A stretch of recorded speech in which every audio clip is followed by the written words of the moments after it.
Situation हमने माजी में देखी, 2019 में पैदा हुई थी, एंड दैट टाइम आपको याद होगा उस वक्त जो मिलिट्री एस्टेब्लिशमेंट थी वो भी इसी तरह के क्राइसिस का शिकार हुई थी जब जनरल बाजवा साहब ने ये एक्सटेंशन लेनी थी।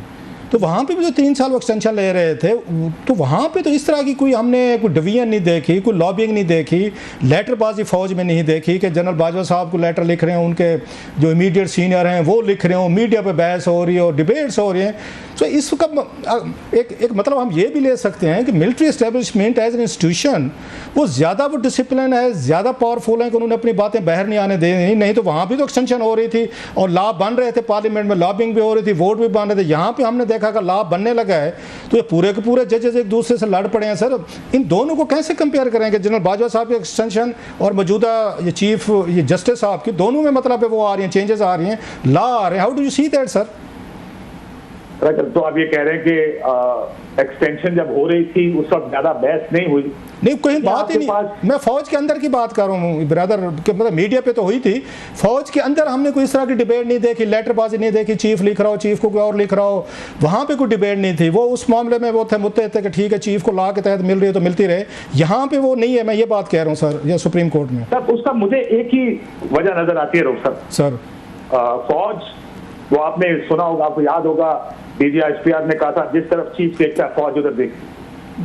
फौज में चीफ की ताकत या इख्तियार जो है, मतलब जिसके पास डंडा होता है, आप ये कहते हैं जिसके पास स्टिक होती है तो एवरीबॉडी मतलब टर्न टू हिम। वो है ना, क्या करे। आर्मी चीफ का इख्तियार आप जानते हैं, फौज में सब जानते हैं कि he is all powerful. Chief justice of Pakistan is one amongst equals. ये कहा जाता है चीफ जस्टिस के बारे में कि बाकी सब जज बराबर है। वो उन बराबर जजों में से एक है। सिर्फ इंतजामी मामला पहले वो देखते थे, वो भी उनके हाथ से लेने की कोशिश की गई, वापस लेती है अब दोबारा, लेकिन वो भी इख्तियार वापस ले रहे।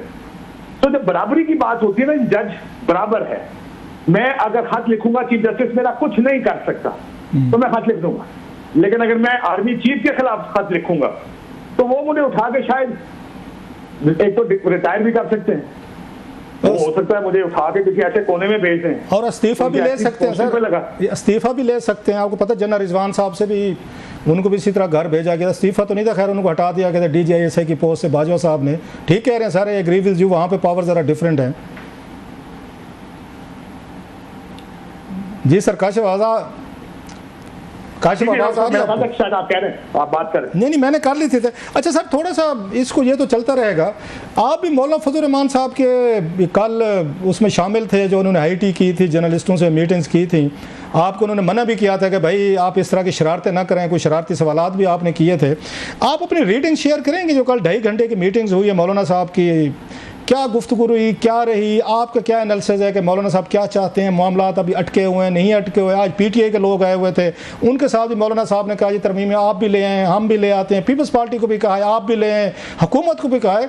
तो मौलाना साहब तो यहाँ पे चौमुखी लड़ रहे हैं कि हर एक को अंगेज किया हो, भी ले आओ, भी मुझसे बात करो। वो तो 3-4 ड्राफ्ट तैयार करने वाले हैं सर।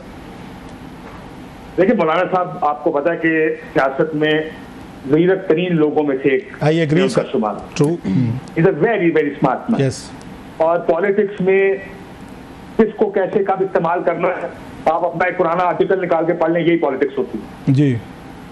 वो आपको याद होगा, आपको गिलानी साहब ने ये वाकया सारा सुनाया, हाँ वो उनका यस 2007 की बात है जी।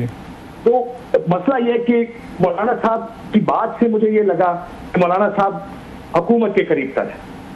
उन्होंने हमें इस तरह कन्विंस किया कि जजेस की उम्र 66 साल बांग्लादेश में भी है, यस, और ये कहा कि कॉन्स्टिट्यूशनल कोर्ट, तो मेरा ही आइडिया था हुकूमत कहती है।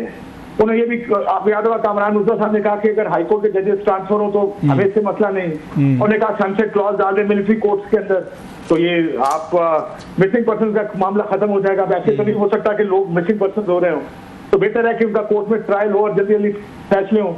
तो हर उस मसले पर, और ये भी कि जो जिन शकों से मौलाना साहब को मसला था वो निकाल दी गई।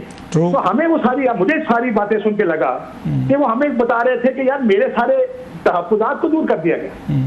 अभी वो हुकूमत, देखिए एक बड़ी इंटरेस्टिंग चीज नहीं होगी रोक साहब, अगर हुकूमत के मौलाना के साथ मिलके PTI एक आईनी मसवदा तैयार करती है तो वो इन अ वे PTI का अभी तक मौक़िफ़ ये है कि वो इस पार्लियामेंट की लेजिटिमेसी को तस्लीम नहीं करते। बैठे हुए जरूर है लेकिन उसको तस्लीम नहीं करते। अगर वो कानून साजी और आइन साजी के प्रोसेस में जाएंगे, वोट करेंगे 4 चीजों पे और 4 की मुखालफत करेंगे, then they are legitimizing this government। लेकिन उन्होंने interesting वोट, मैं आपकी होगा बात काट रहा हूँ, उन्होंने वोट तो किया हुआ है सर। उन्होंने या सदारती इलेक्शन पे वोट डाला, उन्होंने महमूद अचकज़ई साहब को डाला, जब प्राइम मिनिस्टर का वोट था, मैं गलत नहीं कह रहा, उमर अयूब खान साहब को डाला, तो ऑलरेडी वो तनख्वाहें, पर्क्स, प्रिविलेज, अलाउंसेज, वोटिंग शोटिंग वो तो सारी कर रहे हैं सर, इसमें तो कोई क्वेश्चन ही नहीं रह गया क्यों वो। लेकिन सर हुकूमत को लेजिटिमेट नहीं समझती, वो इस हुकूमत को शहबाज शरीफ साहब को लेजिटिमेट वज़ीर आज़म नहीं समझते। वो ये कहते हैं कि इनकी 17 सीटें थी, ये सीटें हमें मिलनी चाहिए।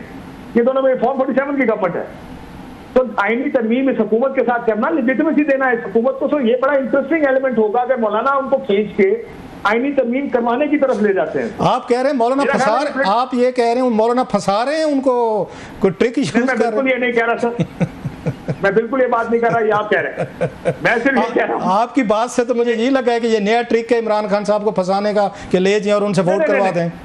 मैं ये कह रहा हूँ इसका कॉन्सिक्वेंस, जो आज की मीटिंग हुई मेरे लिए बड़ी सरप्राइजिंग थी ये मीटिंग, जब सलमान राजा साहब ने की मौलाना साहब हमारे साथ हैं और उन्होंने कहा कि इकट्ठे मुसवदा बनाएंगे, तो मुझे तो ये लगता है कि अगर मेरे लिए बड़ा इंटरेस्टिंग होगा ये देखना कि क्या पीटीआई उस मुसवदे की तरफ जाएगी, आईनी तरमीम में किसी चीज की हिमायत या मुखालफत करेगी।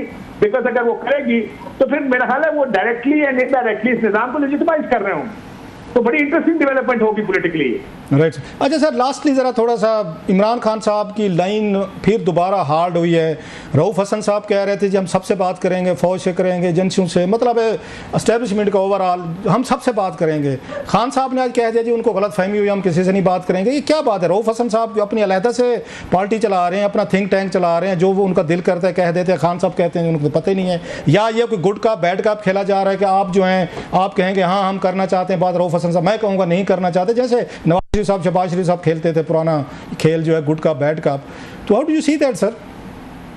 सर मेरा नहीं ख्याल है गुड कप बैड कप है। ओके। मेरा ख्याल है ये जो रऊफ हसन साहब ने कहा, एक सवाल के जवाब वसीम बदामी को कहा उन्होंने जी, मुझे ये लगता है कि लाजमी पीटीआई की पॉलिसी यही रही, और आज भी अगर फौज मुज़ाकरात का इशारा दे, मैं आपको बता दूं तहरीक इंसाफ तैयार हो।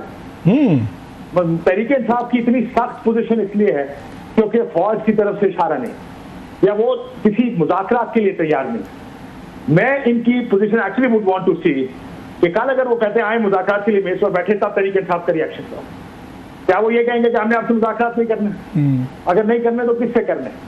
फिर तो आपको हुकूमत से करने चाहिए। एक चीज उन्होंने बार बार कही है कंसिस्टेंटली, सियासतदानों से मुज़ाकरात नहीं करेंगे। उन्होंने सिर्फ ये कहा कि हम एस्टैब्लिशमेंट से बात करेंगे। मुझे लगता है एस्टैब्लिशमेंट उनसे बात करने को फिलहाल तैयार नहीं, इस वजह से वो ये कहते हैं कि हमने भी बात नहीं करनी। असल मसला अगर टेबल पे ऑफर आई फिर देखते क्या होता है। बहुत शुक्रिया सर।